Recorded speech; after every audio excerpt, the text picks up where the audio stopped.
We want to find out if the new Nissan TERRA can easily do 800 millimeters of water wading.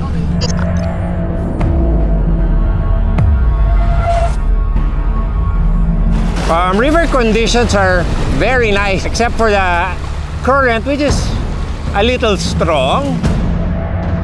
We're gonna do 800 today.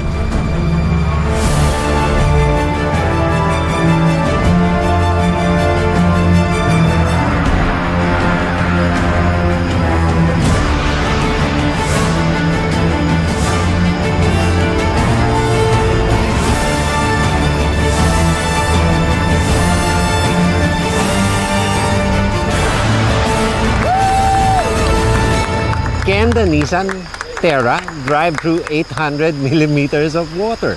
Obviously, it can.